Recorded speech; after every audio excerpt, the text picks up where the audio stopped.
Forget lightsabers. Here comes Iron Beam. Welcome aboard. So, Jeremy, have you seen the new technology we've just introduced in this war? It's amazing. I have not until just before 5 minutes from it. 5 minutes ago. I showed you a clip or two. Yep. Mm-hmm. All right. So this is the thing. Israel has what's called the Iron Dome. And what it is when a missile is coming in, Israel has a missile battery that goes on up. It's called the Arrow 2. It's based on the Patriot. We go back and forth with all this technology. The arrow shoots up, hits the incoming missile, and it costs $50,000 a pop. Yeah, well, officially, the Iron Dome is because the missile technically has an arc to it when it fires, but it's really straight because we don't send it that far. Yeah. That it starts to run out of energy. But they're circling the area. So it kind of creates a dome of protection, yeah. Yeah, absolutely. It's just like our Patriot missile. We've gone back and forth and shared technology. This is something absolutely new. This is Star Wars, Battlestar Galactica. Actually, I was just going to mention that really is the premise of Star Wars. Reagan's Star Wars, way back when, that was the premise of it, is shooting down missiles in this fashion. Well, no. By Star Wars, I meant Luke Skywalker, spaceships, Death Stars, this whole bit. They're all shooting laser beams. And basically, that's what this thing is. So, Israel got sharks? No. Jewish laser sharks? No. I'm lost. Austin Powers? Freaking laser beams on the sharks. Oh, yeah. Israel got sharks? No, but It was funny because not long ago, everybody was talking about the Jewish laser beams from space. There are Jewish laser beams from space? No, but this is pretty much the same thing. By the way, if you like what we're doing, hit like, hit subscribe.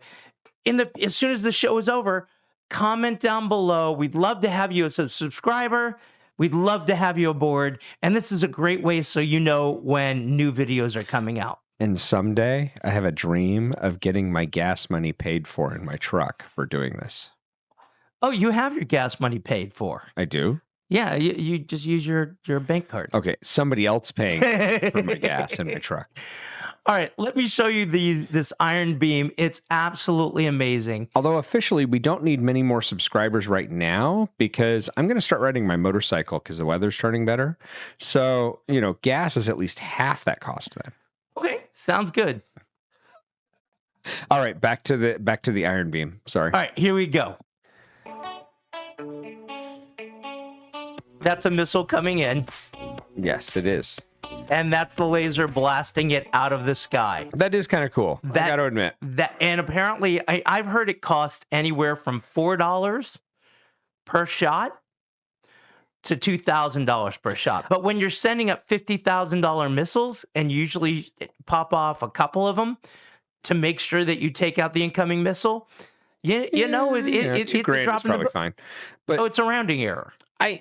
I think probably it's $4 in energy, because I think I saw something on one of your videos about 1,000 or 100 kilowatts or something like that. It's probably like $4 in energy, but I will tell you from running lasers in the commercial world and that, you have lenses that go bad and all that. So I'd say it's probably realistically a couple $1,000s a shot, just because by the time you've worn out the laser lens and things like that, you've amateurizing that. You're always dealing with maintenance. Yeah, absolutely. Yeah. That's upkeep and maintenance. But with the actual shot itself, it's like a cordless hole puncher.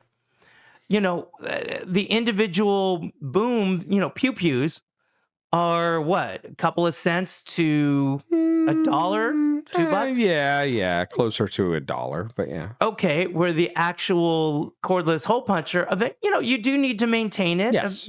And that's low tech comparatively. You've got this thing now. Absolutely. Yeah, you do need to maintain it. All right, let's check this one out here. These are incoming missiles. I'm just shocked at how fast that's all working. Oh, yeah, no, I'm still trying to figure out what exactly we're looking at here, because some of those look like chaff flares, some of those look like not our missiles, but the blue side of the equation. Okay, I see what's going on here. Okay, what this is, some of those are being taken out by this new iron beam. Yeah. The other ones, I can see some missiles. You could see, especially I see a dome right up here. That dome, quote unquote. You could see a missile come up and then it turns direction, hits something, and blows up. Yeah. So this is a mix. That's probably between the Iron Dome. That's the Iron Dome mixed with the iron beam. Yeah. Mm-hmm. And as time goes on, they're going to get rid of the Iron Dome, and bring in the iron beam. And to be fair, people probably already know this, but the interesting thing about it that nobody really thinks about is lasers have no effect on, gravity has no effect on a laser. So there is no slope, there is no curve, there is no slowdown. So it's actually the same thing when you look at surveying. There is no curvature of the earth. There is no wind. There is no loss of energy as far as distance and velocity. So when you aim for something, it is unbelievably more accurate to shoot it with a laser than it is to shoot it with anything other than a laser. Not only that, you save on damage. Just hear me out. Because when you hit the incoming missile and you have an Arrow or a Patriot missile, you have all that material, all that mass. They get together, they explode, and that stuff comes down. Yes, you've doubled the waste that's going to fall out of the sky. And it does. Where with a laser, you've only got the waste from the incoming missile. Absolutely. Now, here's the problem. What if that laser goes out and about 10,000 years hits another planet? I was going to bring that up. I was going to bring that up. The idea that laser beam just kept moving.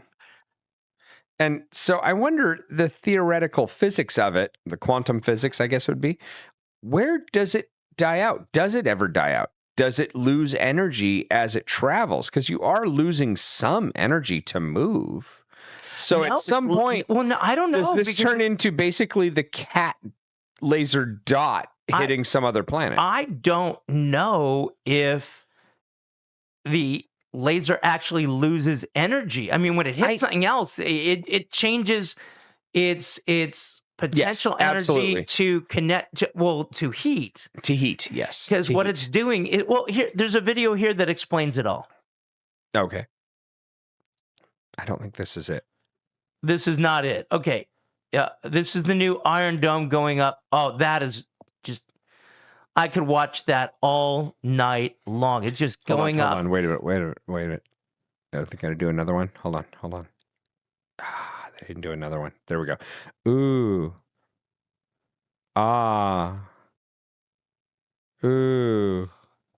Ah.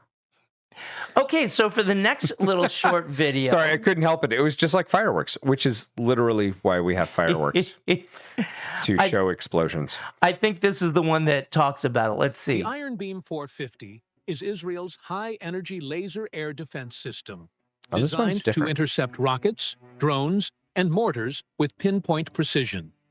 Using a 100-kilowatt class beam, it offers rapid, low-cost, and operationally ready protection against short-range aerial threats. I don't think it can actually shoot down a plane. Oh no! If it can shoot down a missile, it can shoot down a plane. Missiles go in a straight line and do not change course. A plane can change course. Not to mention, punching a quarter-ish sized hole in a plane will not cause it to explode. Punching a quarter-ish hole in a missile will, because it's not that the missile is that fragile. It's that we have made the missiles so small. There are no spots in a missile that are not vital. So. Okay. No, that makes sense. Now, here, how do you get around this? I actually have an idea how you get around this, but I don't know what it does to the physics and the aerodynamics. Okay. On the bottom of the Challenger and the Space Shuttle, they have heat-absorbing Yes, they do. materials. They're special tiles made in Lancaster, California. So what if you surrounded a missile with those tiles? I think it'd be too heavy. You think it might be too heavy? It might be too heavy. I mean, don't get me wrong. Those tiles are light. I mean, if you pick one up, you're like, wow, that's a light tile. Because it's mostly a honeycomb of air. That's how it dissipates the heat. Mm-hmm. But I can't see wrapping a missile in those tiles to make it work.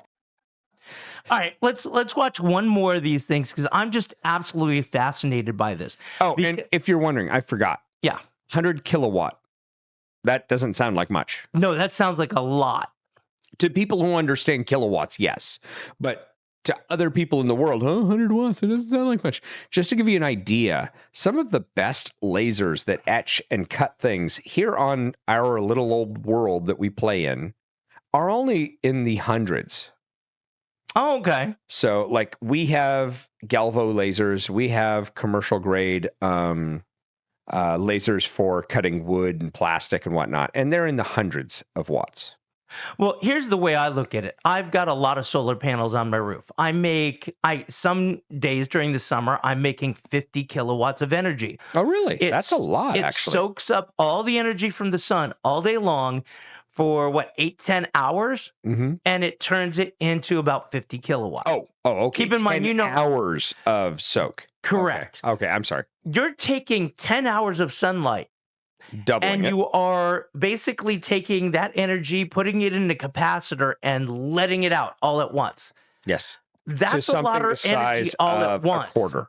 To something the size of a quarter. So it's not just the amount of energy, it's the amount of energy in that short amount of time, and it's focused. Yes. That's where it really has its effect from. Let's see one more of these.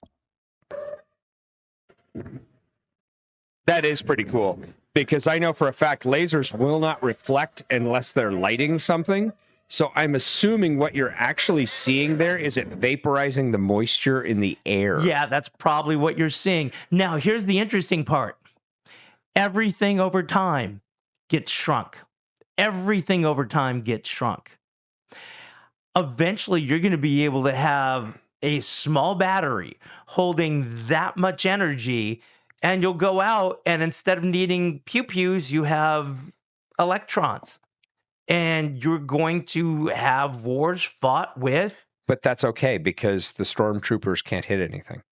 No, they can't. And in fact, if you watch the opening scene, they do hit the ceiling bars. So that's always fun. I never noticed that. Oh, I'll have to show you that. Yeah, I don't watch Star Wars. So. Well, hey, if you've enjoyed the show, if you really think we're electrifying, if you think we've given you 100 kilowatts of pleasure today... Hey, just to be fair, I think we're pretty shocking. That's electrifying. What? I don't have anything. Oh my God, you don't have anything. Oh, that's terrible. That was terrible. That's absolutely terrible. Why, thank you. You know what? If you like this and you've already subscribed to something, do me a favor. We'll be here tomorrow. Watch another video and like and subscribe that one. We'll see you at the next stop.